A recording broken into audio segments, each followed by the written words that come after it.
It was one of those nights that started out like any other, a busy Friday evening at Torx, Vin Diesel's pride and joy tucked away in the heart of Los Angeles. The restaurant hummed with energy, servers weaving between tightly packed tables, cocktails clinking, and the unmistakable sizzle of rub-eyes hitting the grill filling the air with a savory promise. The lighting was warm and golden, casting a soft glow on diners laughing over shared appetizers and date night steaks. But something felt off, and Vin, who had quietly stepped to the restaurant in his usual low-profile attire, hoodie and jeans, could sense it immediately. Torx wasn't just a pet project or a celebrity vanity gig. It was something Vin had poured his soul into, a place where he combined high-end culinary experiences with down-to-earth hospitality. He'd spent years on this, meticulously crafting the menu, vetting the best chefs, and building a culture that made his team feel like family. This place mattered to him. It wasn't just about profit margins or five-star reviews, it was about people. That's why every so often, Vin made it a point to drop by unannounced, just another face in the crowd, to feel the pulse of his own restaurant when no one was looking. As he walked in, the energy seemed normal, vibrant even. Tables were full, food was flowing, and laughter echoed off the walls. But Vin's experience in the business told him not to trust appearances. The truth of a restaurant isn't just in how it looks on the outside. It's hidden in the back hallways, whispered in break rooms, and worn into the tired faces of staff after a grueling double shift. And then he heard it, faint, almost missable, a muffled cry. It came from the hallway near the kitchen, just behind a partially open door. He stopped in his tracks. Was someone crying? He moved quietly, slowing his steps, angling his head toward the door. What he saw hit him like a punch to the gut. A young woman, clearly a server, was hunched over a metal counter, her fingers gripping the edge like it was the only thing keeping her upright. Her face was downturned, her shoulders trembling with barely contained sobs. Next to her stood another employee, a young man whispering urgently, trying to calm her down. Vin's breath caught. That wasn't just exhaustion, that was fear. He pulled back, stepped away, and sat at the bar like nothing had happened. But inside, he was seething. Something was deeply wrong, and he needed to know what. He ordered a water, his eyes subtly scanning the restaurant. And that's when he saw him, a tall man in a navy blue dress shirt, standing stiffly near the dining area. He wasn't serving. He wasn't smiling. He was watching, like a hawk, a predator. The kind of presence that makes the air feel heavier. Vin narrowed his eyes. That had to be the manager. Vin didn't react outwardly, but his instincts screamed. He kept listening. From the break room, the girl's voice floated out, faint and trembling. What choice do I have? He made it clear. If I don't do what he says, I'm gone. What? Vin gripped his glass of water tighter, fury simmering just beneath the surface. This wasn't a case of a rude customer or a rough night. This was something deeper, something toxic. And clearly, it was coming from inside the house. The bartender approached again, asking if he wanted anything else. Vin shook his head with a polite smile. Just the water for now, thanks. But he wasn't focused on drinks. His eyes were back on the navy-shirted manager, still pacing, still watching. And then the young man from the break room stepped out, moving onto the floor. His body language was tense, jaw clenched, hands fidgeting as he adjusted the notepad in his apron. The kid looked shaken. Vin saw an opening. He got up and approached the server station near the back. Hey, man, he said, keeping his tone casual. Got a pen? The young man, his name tag read Tyler, looked startled but nodded. Yeah, sure, he said, handing over a pen. Vin took it but lingered. Hey, Tyler, he said gently, I couldn't help but notice your friend seems upset. Tyler stiffened. She's fine, he said quickly, too quickly. Vin tilted his head, giving Tyler a soft but steady look. She doesn't look fine. Tyler's eyes flicked, just for a second, toward the navy-shirted manager, then back to the floor. That tiny, involuntary glance said more than words ever could. After a long pause, Tyler's shoulders slumped. She's not fine, he admitted in a whisper. Vin leaned in slightly. Is it a customer? Tyler hesitated, a beat too long. No, he murmured, it's not. And again, his eyes darted toward the front of the restaurant, toward that manager, Rick Calloway, the man watching everything like a hawk. Tyler looked back toward the break room, conflicted, and shook his head. It's her personal business. Lie. Not a malicious one, but a scared one. Vin had seen this before, staff stuck in bad situations, desperate to hold on to the paycheck, afraid to speak out. Fear and silence are all too common in places where power is misused. How long has she been working here? Vin asked, keeping his voice light. A little over a year, Tyler answered automatically. Then he paused, wary. Why? Vin shrugged. Just wondering if she likes it here. Tyler gave a dry, bitter chuckle. She doesn't, but she can't afford to leave. And there it was, the truth, raw and heartbreaking. She wasn't just unhappy, she was trapped. Before Vin could respond, the air shifted. He didn't even need to turn around to know why. A shadow fell over them, and a voice, smooth, controlled, cut through the moment. Everything okay over here? It was Calloway. His presence oozed authority, and not the good kind. Tyler immediately looked down, pretending to busy himself with the plates in front of him. Yes, sir. Just helping a customer. Vin turned and faced him. Calloway was in his 40s, crisp shirt, neatly combed hair, a polished smile that didn't reach his eyes. His name tag gleamed under the soft lighting. Can I help you with something? Calloway asked, polite but cold. Vin smiled, casual and calm. Just getting a pen. Tyler was kind enough to help me out. Calloway gave a firm nod, then clapped Tyler on the shoulder with just a bit too much force. Good. Let's stay focused on work. Tyler nodded quickly. Yes, sir. Vin felt the anger rising in his chest but swallowed it down. Not yet. He stepped away, feeling Calloway's eyes drilling into his back. He wasn't going anywhere. Not until he understood exactly what was going on here. Outside, the cool night air hit his face. He stood still, pretending to check his phone, but his mind was a storm. That girl, Emily maybe, was scared. Tyler was on edge. And Calloway? That man didn't just manage with a firm hand. He ruled with intimidation. It wasn't just poor leadership, it was calculated manipulation. Vin knew this type. He'd seen it before in auditions, on sets, in backdoor boardrooms. But here, in his own restaurant? Then fate intervened. Nate, the bartender from earlier, stepped outside, likely on a break, but scrolling his phone and looking tired. Vin's eyes lit up. Maybe, just maybe, Nate wasn't afraid to talk. He walked over casually. Long night? Nate looked up, startled, then smiled in recognition. Yeah, he said, exhaling. It's been something. Vin leaned against the wall beside him. You've been here a while, right? Couple years, Nate nodded. Vin gave him a look, not invasive, just curious, grounded. You like working here? Nate hesitated, then shrugged. I mean, it used to be better, but it's before Rick got promoted to manager. Vin's eyes narrowed slightly. Rick Calloway? Nate nodded. Yeah, dude's intense, real controlling, always hovering. A few people already quit because of him. Vin let the silence hang for a second. And Emily? He asked softly. She okay? Nate's face darkened. He looked away. Man, she's scared. He's been cornering her, saying stuff, threatening her job if she doesn't, cooperate. It's sick. Vin felt a chill run through him, not from the air, but from the sheer coldness of the reality he was hearing. He ever put hands on her? Not that I know of, Nate said quickly. But he's made her life hell. And everyone sees it. No one says anything. We're all scared. Vin nodded slowly, the pieces all clicking into place. This wasn't just a toxic workplace. It was a hostile environment fueled by fear, manipulation, and unchecked power, and not on his watch. As he stood under the stars, Vin Diesel made a silent vow. Torx would not be a place where people suffered in silence. Not while he owned it. Not while he had breath in his lungs. Not tonight. Not ever. Fridays are always nuts. The clatter of dishes, the hum of voices, the whirl of servers weaving between tables, Vin Diesel had seen it all. He nodded slowly, leaning against the cool brick wall beside Nate, the young bartender who looked like he'd been working double shifts for weeks.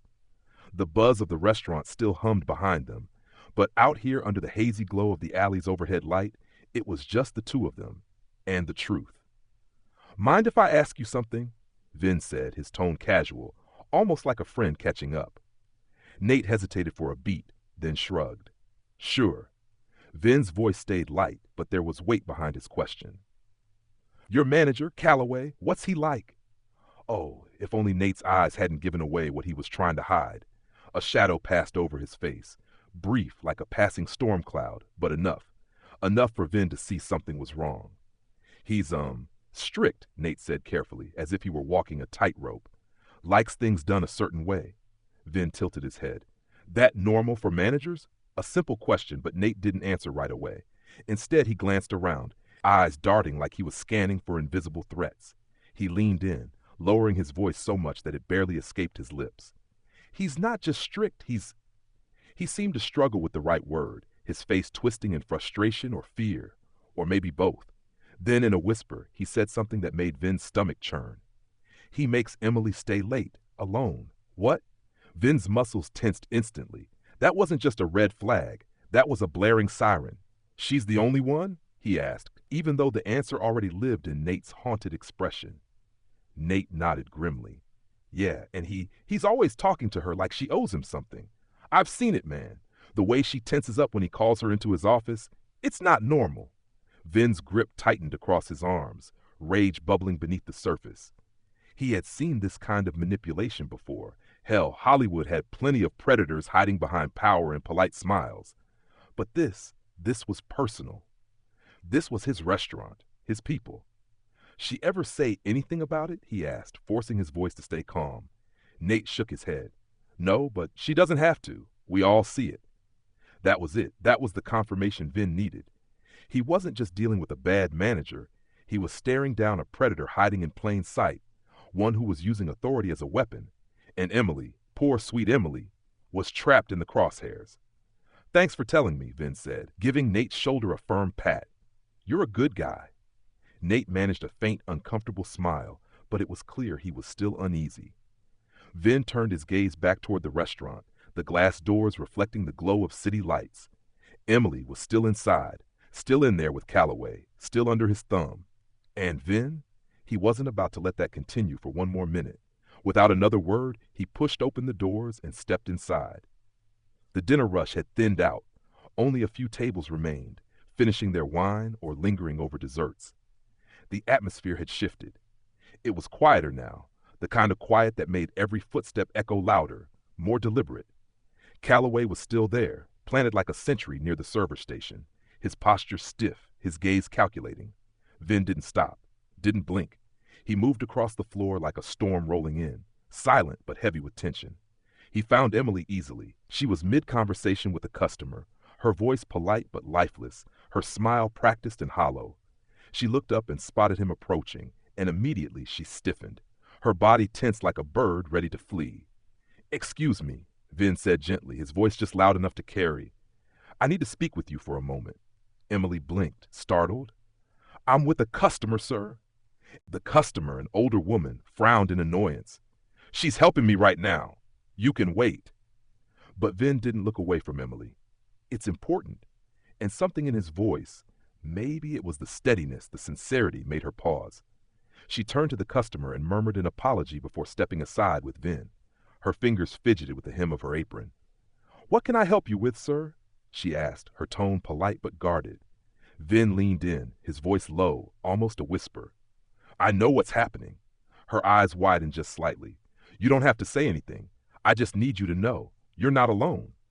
For a second, a single fragile second, Emily's face cracked. Just a flicker of emotion. Then she shook her head and forced a brittle smile. I don't know what you mean. But Vin wasn't about to let her retreat behind fear. Calloway, the late shifts, the way he treats you, I know it's not okay. Her hands balled into fists. Fear. That's what lived in her eyes. And fear meant she believed she had no options. I can't, she whispered. You can, Vin said, stronger now. And you will, because I promise you, he's not untouchable. Before she could respond, a shadow fell over them. Rick Calloway, the man himself. His expression was neutral, but his eyes, oh, they were loaded with irritation and barely concealed threat. Is there a problem here? He asked smoothly, voice like sandpaper dipped in honey. Vin didn't look at him right away. He kept his focus on Emily, watching her shrink slightly, watching her flinch like a reflex at the sound of Calloway's voice. That reaction, it told him more than words ever could. Finally, Vin turned. Just having a conversation. Calloway smiled thinly. Well, Emily has a job to do. She doesn't have time for private discussions. There, that word, private. Emily visibly tensed, and that was all Vin needed. His demeanor shifted, his shoulders squaring, his presence expanding like he was anchoring himself to the ground. Actually, Vin said, voice steel-edged, I think we should have a conversation, right now. Calloway's smirk faltered. Excuse me? Vin reached into his pocket, pulled out his wallet, and flipped it open to reveal his executive credentials, clear proof of his ownership stake in Torx. A gasp escaped Emily's lips. Servers froze. Calloway turned pale. "My name is Vin Diesel," he said, calm but commanding. "And you and I need to talk." Silence fell over the restaurant like a heavy fog. Even the customers could sense something major was unfolding. Calloway blinked, mouth flapping slightly. "Sir, I didn't realize." "No, you didn't," Vin cut in, tone sharp. "And that's the problem, isn't it?" Then he turned back to Emily, and his voice softened. "You're safe now." Emily's eyes welled with tears, her lips parted, a shaky breath leaving her lungs. For the first time all night, she stood taller, just a little. Calloway stammered, trying to recover. "Sir, I assure you, there's been a misunderstanding." Vin's eyes narrowed. "Your office. Now." Calloway didn't argue. His bravado shattered. He turned and led the way to the back. Vin followed, but before he disappeared behind the door, he looked back at Emily. "Stay here. This won't take long." Inside the office, Calloway tried to regain control. He chuckled weakly, as if this were all just a big joke. "Bit unusual for the owner to visit unannounced, isn't it?" Vin slammed both hands on the desk, his voice low and dangerous. "You know what else is unusual? A manager abusing his power to intimidate his staff." Calloway flinched. "I don't know what you mean."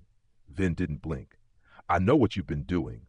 The late shifts, the pressure, the way you treat Emily, and I know you think you're smart enough to get away with it." Calloway tried again. "Sir, I've always conducted myself." "Save it," Vin barked, pulling out his phone. He tapped a recording, Emily's voice trembling. "If I don't do what he says, I'm gone." Then Tyler's voice. "You can't let him. He doesn't own you." Calloway turned ghost white. "You should have known better," Vin said coldly. "You've been playing this game too long, preying on employees who need their jobs, making them feel trapped, but guess what? Game over." Calloway's voice shook. "Please, I can explain." "No, you can't," Vin cut in. He dialed corporate HR on speakerphone. "You're done. You'll never work in this industry again."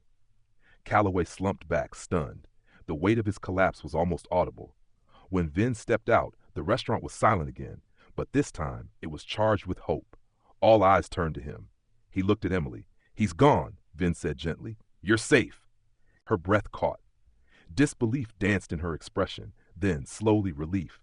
Her shoulders sagged, her fists uncurled. She looked at Vin like he'd handed her oxygen after being underwater too long. Nate looked shocked. Tyler stood frozen. Other employees exchanged wide-eyed glances like they were waking from a nightmare. Vin raised his voice slightly. "You've all been working under someone who didn't deserve to lead you. That changes, starting now." Emily wiped at her eyes, her fingers trembling slightly as she tried to compose herself. She swallowed hard, her throat tight with the weight of everything that had just happened. Then, in a voice that was barely more than a whisper, she asked the question lingering in the air, thick with uncertainty and hope. "What happens next?" Vin gave her a small, reassuring smile, soft but filled with certainty. "You tell me," he said gently. She stared at him, her mind trying to process the full meaning of his words. "Me? I decide?" For the first time in over a year, maybe longer, Emily felt something unfamiliar swelling inside her chest. Control. It wasn't just relief or safety. It was power, her own power, returning slowly after being buried under fear and manipulation for far too long.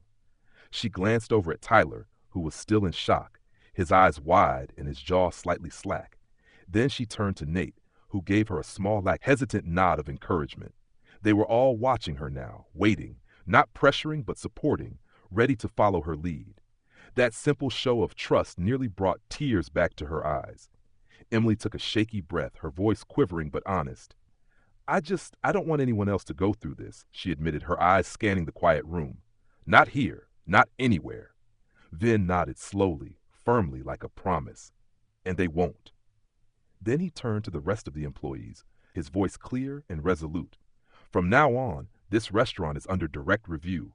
We'll be making real changes, not just replacing Calloway, but making sure no one like him ever gets that kind of power again." The room was quiet, still absorbing the weight of his words, when Tyler suddenly stepped forward. "Sir, I don't mean to overstep," he began, his voice uncertain but growing stronger. "But this isn't just about Calloway." Vin's gaze sharpened. "Go on." Tyler hesitated only a second, then he stood straighter. The way things work here, it's not just one bad manager, it's the pressure, the way we're treated, the fear of speaking up. It's bigger than just this restaurant. Nate nodded in agreement, stepping closer. A lot of us feel like we have no choice but to put up with it, he added. The second we complain, we're out of a job. Emily looked down, guilt flickering across her face like a shadow. I wanted to leave so many times, she said softly, but I couldn't afford to. And I thought maybe this was normal. Vin's jaw tightened. This was why he went undercover. Not for profits, not for charts or spreadsheets or performance reviews, but for this. The real problems, the ones that didn't show up in quarterly reports. The pain, the silence, the people hiding in plain sight. He took a deep breath, his voice filled with conviction. That stops today. Everyone watched him, waiting, hopeful, unsure, but ready to hear what came next. I don't just want to fix this restaurant, Vin said, his tone stronger now. I want to fix the system, and I'll need your help to do that. That means transparency. That means trust. That means if something is wrong, you speak up. Emily still looked uncertain, her arms wrapped tightly around herself. And if we do, will anyone actually listen? Vin met her eyes, steady and unwavering. I will. She studied him for a long moment, her brows furrowed, her emotions flickering across her face like storm clouds breaking. Then, finally, she nodded. It wasn't just compliance. It was belief. Real belief. And for the first time that night, she looked like she actually believed someone was on her side. An hour later, Vin sat alone in his car, the engine idling softly beneath him. He watched through the windshield as the last few employees slowly locked up for the night. The lights inside the restaurant dimmed, the neon sign flickered, but something inside had changed. Emily walked out with Tyler and Nate, the three of them huddled together, talking quietly. They looked different now. Not completely healed, no, that would take time, but lighter, like the crushing weight of the past year had finally begun to lift from their shoulders. Vin exhaled, running a hand over his face. His heart felt heavy and full all at once. This had been just one restaurant, one manager, one location. But how many more were still out there? How many more Emilys were too scared to speak up? How many more times had he looked at a clean report and thought everything was fine, when it wasn't? Being a leader wasn't about bonuses or efficiency. It wasn't about stock prices or cutting labor costs. It was about people. And tonight he had been reminded of exactly why he did what he did. Why he kept fighting, even when it would be easier to turn away. Too often, people in power chose to look the other way, to pretend, to ignore. They saw employees as numbers, not as human beings with hopes, fears, and dreams. But leadership, it wasn't about control. It was about responsibility.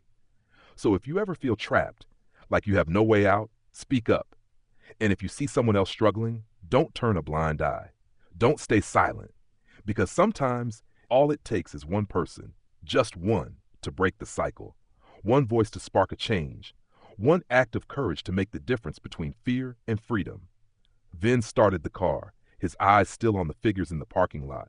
And as he watched Emily laugh, really laugh for the first time in far too long, he knew this wasn't the end of something. It was the beginning of something better, something right, and he was going to make sure of it.